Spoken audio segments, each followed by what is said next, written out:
अगर आप एक स्टैटिस्टिक्स ऑफ बिजनेस डिसीजन आपका सब्जेक्ट है और आप एक बीबीए बीकॉम और बीएमएस के स्टूडेंट हो तो इस वीडियो को सब्सक्राइब कर देना। तो बिना टाइम वेस्ट करके ये वीडियो स्टार्ट करते हैं। और जो ये पीडीएफ है आपको नोट्स की, वो आपको डिस्क्रिप्शन में मिल जाएगी, तो वहाँ से जाके डाउनलोड कर लेना। फर्स्ट थिंग आपको ये करनी है।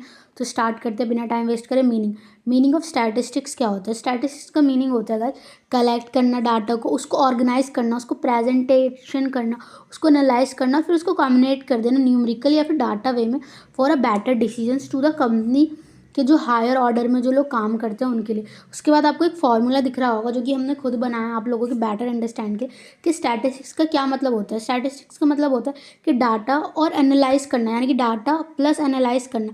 किसी भी डाटा को आपने पहले बना लिया, फिर उसको एनालाइज कर लिया ताकि आप एक बेटर डिसीजंस ले पाओ अपने बिजनेस के अंदर, ठीक है। फिर डेफिनेशन ऑफ स्टैटिस्टिक्स क्या होता है? एक होता है ए स्टैटिस्टिक्स जो कि सिंगुलर सेंस के लिए होता है, फिर दूसरा है बी स्टैटिस्टिक्स जो कि न्यूमेरिकल वे में हम करते हैं, जिसको हम प्लूरल सेंस भी कहते हैं, ठीक है।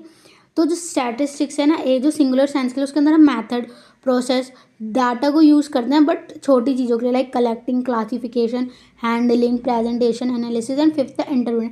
और बी जो है आप यानी कि प्लूरल सेंस में हम इसको न्यूमेरिकल वे में करते हैं, like India literacy rate 77%, price of patrols 97 पर लीटर, ठीक है।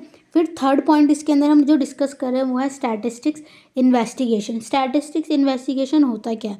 A statistical investigation mean a step by step to find fact using a data, यानी कि डाटा को आपको स्टेप बाय स्टेप ऐसे कलेक्ट करना होता है। डाटा को इन्वेस्टिगेट करने का मतलब ये होता है कि डाटा को स्टेप बाय स्टेप आपको कलेक्ट करना है और फैक्ट को यूज़ करके उस डाटा को एनालाइज करना है। स्टैटिस्टिक्स इन्वेस्टिगेशन का मतलब ये होता है, ठीक है। तो अब हम पढ़ते हैं, इसी के स्टेप जानते हैं कि क्या होते हैं।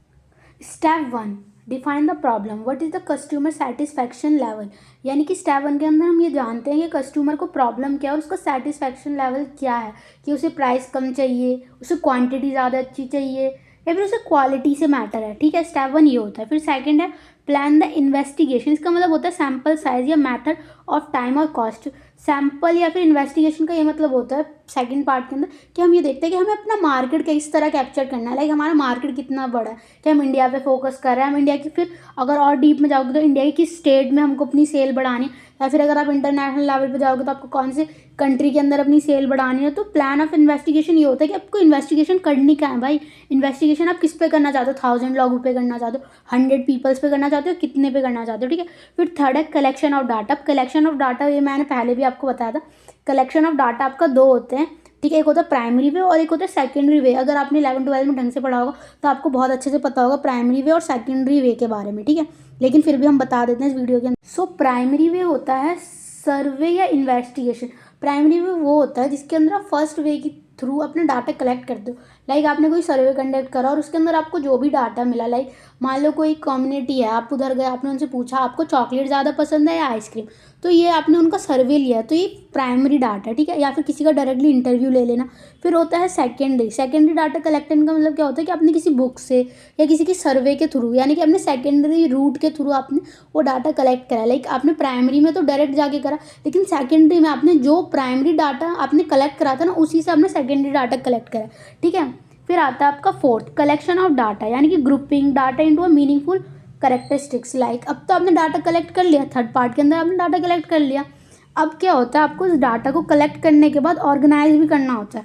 लाइक मैंने आपसे पूछा, आप मान लो आप हम इंटरनेशनल कोई कंपनी रन कर रहे हैं, मैंने आपसे कहा कि आप इंडिया गए थे, आपने वहाँ पर डाटा कलेक्ट करा कि लोग आइसक्रीम ज़्यादा खाते हैं चॉकलेट। आप मेरे पास आए तो आपने बताया कि देखो हमने ना हर एज ग्रुप का इंटरव्यू लिया, हमने ना जो वहाँ के ओल्ड लोग थे, यंग लोग थे, सब लोगों का इंटरव्यू लिया वहाँ पे जाके, ठीक है। आपने ना वहाँ सबका जाके इंटरव्यू लिया, ठीक है, यंग लोगों का, ओल्ड लोगों का, सबका, ठीक है। फिर आपने मुझे आके सब चीज़ सेम चीज़ बताई आके। फिर हमने क्या करा, जो यंग लोग थे ना उनकी पसंद को अलग कर लिया, जो थोड़े मिडल एज में तो उनकी जो चॉइस थी उन्हें अलग कर लिया, ओल्ड एज को अलग कर लिया। तो हमने अपने डाटा को अलग अलग कर लिया ना, स्पेसिफाई कर लिया ना, तो यही होता है फोर्थ पॉइंट। फिर फिफ्थ है एडिटिंग एंड कोडिंग, यानी कि अगर कोई करेक्शन है वो रह गया, जैसे मान लो कुछ आपको करेक्शन करनी है या कोई चीज़ इनकरेक्ट है, तो आप फिफ्थ पॉइंट में करते हो, जिसको हम कहते हैं एडिटिंग एंड कोडिंग। और फिर आता है आपका सिक्स, यानी कि प्रेजेंटेशन, यानी कि अब उस डाटा को आपने प्रेजेंट कर दिया टेबल फॉर्म में, डायग्राम फॉर्म में, ग्राफ फॉर्म में, ठीक है। फिर सेवन्थ है एनालाइज, यानी कि उस डाटा को आपने एनालाइज कर दिया यूजिंग द एवरेज, कि एवरेज लोग क्या चाहते हैं, कितने परसेंटेज ऑफ लोग ये चाहते हैं, ट्रेंड क्या आजकल ट्रेंड आइसक्रीम का चल रहा है या चॉकलेट का चल रहा है, ठीक है। फिर अब हम देखते हैं पॉइंट नंबर 8 भी है, पॉइंट नंबर 8 अब हम देखते हैं, ठीक है गाइस। अब पॉइंट नंबर 8 है इंटरप्रिटेशन से रिपोर्ट राइटिंग, यानी कि अब इसका मतलब होता है कि आपको डाटा मिल गया, मैंने आपको स्टेप बता दिए सारे। अब 8 जो स्टेप है वो इन सब का कंक्लूजन समझ लो, यानी कि आपने डाटा को डिफाइन कर लिया, आपने प्लान कर लिया, आपने कलेक्ट कर लिया, आपने ये भी देख लिया कि भाई आपको उस डाटा को प्रेजेंट कैसे करना है, आपने उसमें एडिटिंग भी कर ली, कोडिंग भी कर ली, प्रेजेंटेशन भी कर लिया, एनालाइज भी कर लिया, जो बताना था दूसरों को बता दिया।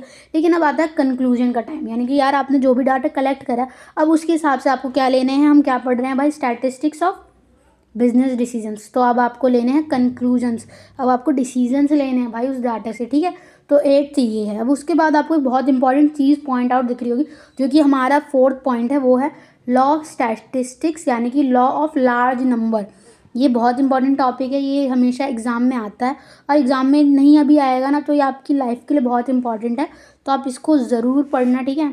तो अब हम पढ़ते हैं लॉ ऑफ लार्ज नंबर या फिर लॉ ऑफ स्टैटिस्टिक्स कह लो, इसको पढ़ते हैं। तो इसके अंदर क्या होता है, when the number of observation increase, यानी कि when a number of observation increase the number of result become more accurate, यानी कि अब जितने भी ज़्यादा डाटा लेके आओगे, जितने भी ज़्यादा लोगों का ऑब्जर्वेशन करोगे, उतना ज़्यादा आपका जो डाटा है वो एक्यूरेट हो जाए।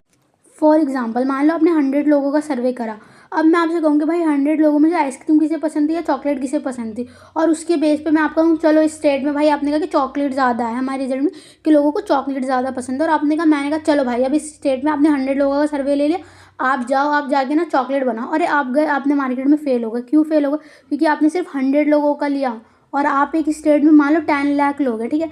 अब 10 लाख लोगों में सिर्फ आपने 100 का, हमने सर्वे के अकॉर्डिंग अपना डिसीजंस तो ले लिया, लेकिन इस लॉ को अब हम यहाँ करेंगे कि आप जितने ज़्यादा नंबर ऑफ ऑब्जर्वेशन लोग, यानी कि मान लो हमने 10 लाख की पॉपुलेशन में से 2 लाख लोगों का, यानी कि अब हमने क्या करा, अपना जो ऑब्जर्वेशन है वो बढ़ा दिया, तो हम एक्यूरेट हो जाएंगे। अब हमको पता चलेगा नहीं चॉकलेट नहीं, आइसक्रीम ज़्यादा पावरफुल है मार्केट के अंदर, तो अब हमने आइसक्रीम को बनाना स्टार्ट कर दिया, ठीक है। तो अब हमने अपना क्या करा, ऑब्जर्वेशन स्केल बढ़ा दिया, तो हम एक्यूरेट हो गए, यानी कि अब जितने ज़्यादा लोगों का ऑब्जर्वेशन करोगे आप उतने ज़्यादा बिजनेस के अंदर एक्यूरेट हो जाओगे, ठीक है। ओके गाइस, तो अब एक छोटा सा तो अब एक फॉर्मूला है, अब इसे देख लेना, यानी कि more data equal to more accuracy equal to better decision, यानी कि आपके पास जितना डाटा होगा आप उतने एक्यूरेट होगे और आप उतने अच्छे डिसीजंस लोगे। स्कोप ऑफ स्टैटिस्टिक्स, यानी कि स्टैटिस्टिक्स यूज्ड कहाँ होता है, तो पहला आपका होता है बिजनेस को स्केल करने में, सेकंड इकोनॉमिक्स, थर्ड आपका बिजनेस एंड फाइनेंस में यूज़ होता है, फोर्थ आपका मैनेजमेंट में यूज़ होता है, फिफ्थ आपको कोई भी रिसर्च करनी है तो उसमें यूज़ होता है, सिक्स्थ आपका गवर्नमेंट में यूज़ होता है, और सेवन्थ आपका प्रोडक्शन में। और मैंने इसमें लिख दिया कि बिजनेस लाइक है स्केल और बजटिंग, ये सब आपके जो इसके सब पॉइंट्स हैं वो भी पढ़ लेना, वो भी इंपॉर्टेंट, ताकि अगर कोई रिलेटेड क्वेश्चन आ जाए तो आप आंसर दे पाओ। और अब हम इसका लास्ट टॉपिक डिस्कस करते हैं, वो जो कि है limitation of statistics. Last topic है लिमिटेशन ऑफ स्टैटिस्टिक्स। तो पहला है statistics deal only with the numbers, यानी कि स्टैटिस्टिक्स यार सिर्फ नंबर से डील करती है, आप कितने काइंड हो, आपने कितना क्वालिटी ऑफ वर्क करा है वो इसमें कोई मैटर नहीं करता। मान लो आप एक ऑनेस्ट एम्प्लॉय हो तो वो भी मैटर नहीं करता, आपने कितने हार्ड वर्क से वो काम करा है वो भी मैटर नहीं करता, क्योंकि ये सिर्फ नंबरों से डील करती है स्टैटिस्टिक्स। तो ये पहला इसका लिमिटेशन है। फिर सेकंड इसकी लिमिटेशन ये है कि miss use given a wrong result, अगर मान लो आपने कोई भी डाटा है वो आपने गलत कलेक्ट कर लिया, ठीक है, तो आपका जो भी डिसीजंस हैं, जो कि रिजल्ट है वो भी रॉन्ग हो जाएगा। लाइक इफ़ आपने डाटा ही रॉन्ग कलेक्ट कर लिया तो आपने जो इंटरप्रिटेट करा, यानी कि जो आपने कंक्लूजन निकाला वो भी गलत हो जाएगा। तो सेकंड यही लिमिटेशन है कि ये मिस यूज़ भी हो सकती है। फिर थर्ड है आपका कैन नॉट फोरकास्ट एक्यूरेटली, यानी कि जो भी स्टैटिस्टिक्स है ना गाइज वो 100% एक्यूरेट तो हो नहीं सकती, ओनली गिव अ प्रोबेबिलिटी। क्या आपके लोग आइसक्रीम कितनी पसंद करेंगे, ये भी एक प्रोबेबिलिटी है, आपके लोग चॉकलेट कितनी पसंद करेंगे, ये भी प्रोबेबिलिटी है, ठीक है। फिर फोर्थ है आपका depend on the skill of a statistics, यानी कि आप किसी भी ऐरे गहरे बंदे को स्टैटिस्टिक्स का काम नहीं सौंप सकते, जिसके पास स्किल है ना वो इस काम को कर सकता है। If analyst is not skilled, मान लो अगर आपके डिपार्टमेंट में कोई एनालिस्ट काम करता है और वो बंदा स्किल्ड नहीं है ना, तो आपका जो रिजल्ट है ना वो भी नहीं आएगा, क्योंकि इसके लिए स्किल्ड पर्सन होना बहुत इंपॉर्टेंट है जो भी ये जॉब करता है एनालिस्ट की। और फिफ्थ आपका can not apply to the individual cases, हाँ ये किसी भी यार इंडिविजुअल केसेस पे काम नहीं करता। अगर आप मुझसे कहो कि किसी एक पर्सन की आप मुझे वो बता दो स्टैटिस्टिक्स, तो मेरे लिए थोड़ा बताना डिफ़िकल्ट हो जाएगा, मतलब कि इंडिविजुअल्स पे काम नहीं करता, इंडिविजुअल केसेस पे ये ज़्यादातर ग्रुप्स में काम करता है, लार्ज इंडिविजुअल्स पे काम नहीं करता। अगर आपका कोई ग्रुप है, आप किसी कंट्री के स्टैट्स पे काम करना चाहते हो तो आप इजीली कर सकते हो। तो ये इसकी लिमिटेशन थी। और अगर ये वीडियो आपको पसंद आई ना तो इसको लाइक करना और सब्सक्राइब करना, ताकि हम इसी तरह आपके लिए और वीडियो जो है वो फ्यूचर में लाते रहें सीरीज़ की। एंड में बस इतना ही, like and subscribe this channel for more video like this. और बस लाइक एंड सब्सक्राइब कर देना, यही रिक्वेस्ट है आपसे। Okay guys, bye.